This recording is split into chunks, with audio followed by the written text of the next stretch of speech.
waaw pétition bi de bi ma ko mujjee xool ñu ngi woon ci 12 646 signatures te boo xoolee àddina bi yëpp ñu ngi ñuy woo pour xool nan la ñuy def ba signer parce que il faudrait-il rappeler que ñun Sénégal amuñu généralement cette culture de pétition parce que ñu ci bëri amuñu email te boo dee signer pétition dañ lay laaj email ak yooyu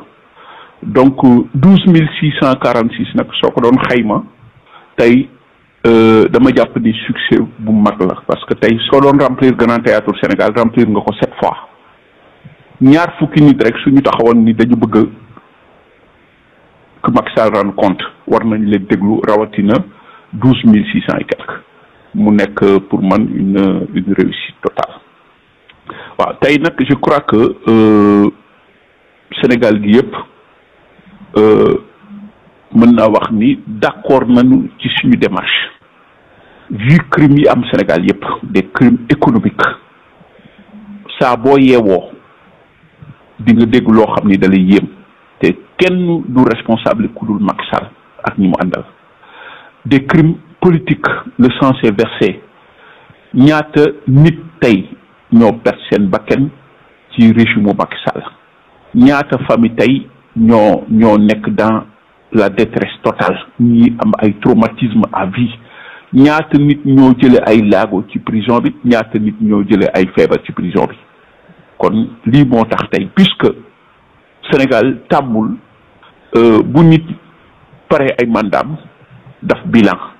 wala mu am reddition des comptes donc lii moo jur lii tey loolu moo tax ñun ñu ne dafay jaadu Macky Sall mu ñëw wuy ci Sénégalais yi ci préoccupation yi ñu am ak fee yi mu leen teg yépp loolu moo tax ñun dañu jàpp ni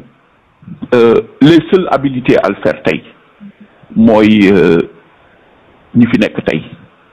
mooy le tandem Diomaye Ousmane Sonko l'exécutif kon nag ñun ñoom la ñuy tàllal seen loxo ni sénégalais kat sonnoon nañu ci nguuru Macky Sall ba mu jur lii tey kon nag tey ñun dañu bëgg ñu indi ko mu ñëw tontu suñuy préoccupation pour que justice soit faite loolu nag dafa bokk man ci li ma jàpp ci li tabaxaat Sénégal dafa bokk ci luy defar parce que tey dëkk bi yàqu-yàqu yi dafa bëri moo tax ñun ñu ne non à l'impunité tey plus de 640 familles 640 victimes inscrire nañu ci démarche bi ñu nekk nii pour que Macky Sall ñu jëlee ko fi mu nekk indi ko fii ci biir Sénégal. alors kenn ci avocat yi Ousmane Sonko yi maître Juan Branco def na conférence ci Ndakaaru sax wax lu mel ni moom itam li mu bëgg mooy ñi fi nekkoon def njombe yi ngay joxoñ ñu woowaat leen àtte leen su ko jaree ñu wéyal procédure ba ñu sumb ca cour pénal international wala ñu taxawal fii ay chambre spéciale yoo xam ne ñooy àtte ña defoon yooyu ñaawteef ndax bi nga déggee kàddu yooyu dafa jur yaakaar ci yow nga jàpp ne xëy na di ngeen am jàppale wala lu gën a yokk doole seen démarche bi. mais absolument xam nga tey tout est entre les mains des autorités actuelles comme ni ko Juan Branco waxee je crois que ñoom nag mënuñoo tànqamlu li peuple bi bëgg ak li peuple bi wax parce que loolu moo taxoon aussi mu amoon benn dynamique autour de cette candidature pour mu am changement rupture pour que l'impunité mu jeex Sénégal pour que la notion d'imputabilité soit établie kon man am naa yaakaar ni te ñun suñu wàll li ñu dëgmal c'est un combat à vie on est conscient que du lu yomb on est conscient que c'est un combat de longue haleine moo tax ñun duñ ci tàyyi te duñu noppi tamit tant que Macky Sall ak ni mu àndaloon ñu jàpp nit ñi di leen noot di leen toroxal lor fi ay doomu aadama tuur fi deret ñooñu il faut que ñooñu ñu ñëw taxaw tey répondre à la justice loolu moom allah kulli alin dina am fii ci biir Sénégal dina am ci bitim réew te ñun dañuy doog a commencer rek tàmbalee gu ñu sax. bu ko ngeen nar a dem. fu nekk foo xalaatul ci àddina dinañ fa dem foo xalaat rek dinañ fa dem parce que Macky Sall ne peut pas être au-dessus de la loi Macky Sall ay nit a amoon ci moom yaakaar Sénégal ñu jox ko réew mi pendant 12 ans mu def lu ko neex kon nag dafay yomb rek Macky Sall pare takk ay bagaasam ñu naan mu ngi Maroc ñi naan il est un commis de la France mu mel ni ñuy ñaawal Sénégalais yi pour quelqu'un koo xam ni le Sénégal lui a tout donné dama jàpp ni nag yooyu waroon na jeex war naa jeex Sénégal te tey li fi am mooy plus jamais ça ba képp ku ñu joxati réew mi Sénégal doo doxalee ni ko Macky Sall doxee parce que li ne gulet président jiite Sénégal ba pare ñu naan mandat d'arrêt nañ ko topp mais li tax mu daw moom xam na li tax mu daw loolu nag kenn mënu koo fay kenn mënu koo nëbb parce que y a des gens qui souffrent aussi y a des familles yoo xam ni soo leen déggee sa àddina dafay tukki donc famille yooyu il faut que ñu xool moo tax ñu ngi teg benn commission boo xam ni daf leen di recenser voilà il faut les écouter il faut les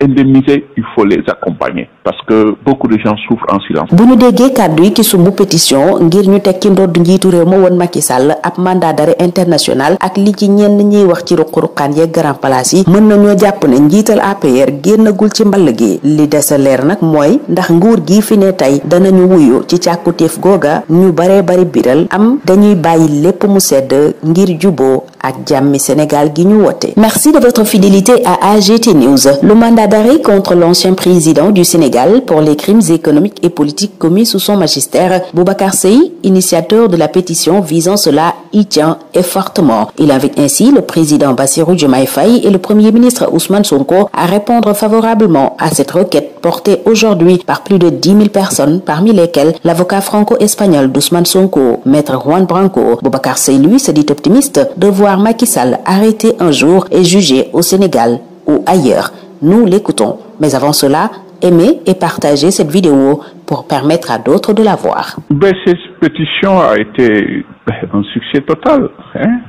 Aujourd'hui, je crois que le mandat d'arrêt contre le président Macky Sall est une nécessité absolue pour une justice équitable. Nous en sommes à plus de 12 646 signatures. Vous conviendrez avec moi que dans un pays comme le Sénégal, qui n'a pas cette culture de signature de pétition, c'est un succès total. Aujourd'hui, si on avait à remplir le Grand Théâtre, on l'aurait déjà fait plus de 7 fois. Donc,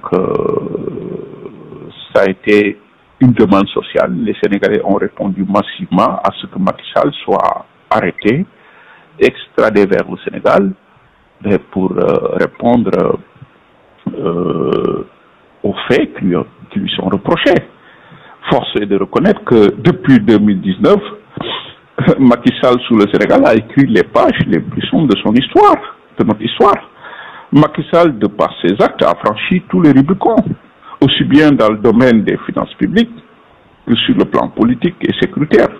mais aussi son lot de morts qui quadruple le total de ses prédécesseurs. Durant les 4 dernières années de son magistère, notre pays, depuis plus de 60 ans, n'a connu autant de dérives sécuritaires, politiques, économiques et sociales. Le Sénégal sous Macky Sall a été le théâtre de plusieurs vagues d'arrestations, avec des morts et des disparitions dans des proportions inégalées. Donc, tout ceci nous pousse autant de raisons pour tenter de convaincre tout le monde que si nous avions demandé que Macky Sall soit extradé et qu'il réponde aux méfaits dont il est directement ou par personne indisposée responsable dans tous les domaines, c'est parce qu'il a causé des préjudices majeurs à l'encontre des Sénégalais. Voilà pourquoi donc nous demandons au Sénégal d'adhérer à cet élan de lancer un mandat d'arrêt pour que l'ancien président, responsable avéré de tout ce qui s'est passé, vienne répondre de ses actes. Une telle initiative du moins devrait être un exemple pour les générations et pouvoirs publics actuels et futurs.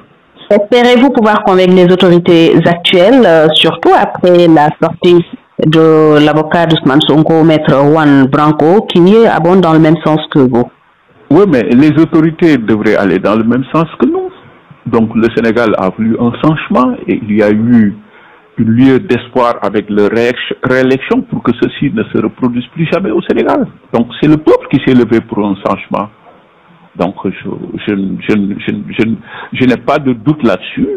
que l'État prendra ses responsabilités et que ces autorités sont les seules habilitées aujourd'hui à demander un arrêt international contre le président Macky Sall. Il faut qu'il vienne répondre de ses actes. Moi, je pense que cela va de soi et qu'il y aura aucun problème. Il n'y a pas d'obstacle. Je ne vois pas d'obstacle que Macky Sall soit extradé vers le Sénégal. Parce que il faut dire non à l'impunité. Il faut faire en sorte que ceci ne se reproduise plus jamais au Sénégal. À entendre l'initiateur de la pétition pour un mandat d'arrêt contre l'ancien président du Sénégal, Macky Sall, et les bruits de couloirs et de grandes places qui abondent dans le même sens, l'on peut se permettre de croire que le patron de l'APR n'est pas encore sorti de l'auberge. Reste à savoir maintenant si l'actuel régime donnera une suite favorable à cette demande exprimée par beaucoup de citoyens ou s'il préférera laisser tomber toute idée de poursuite au nom de la réconciliation et de la stabilité du Sénégal.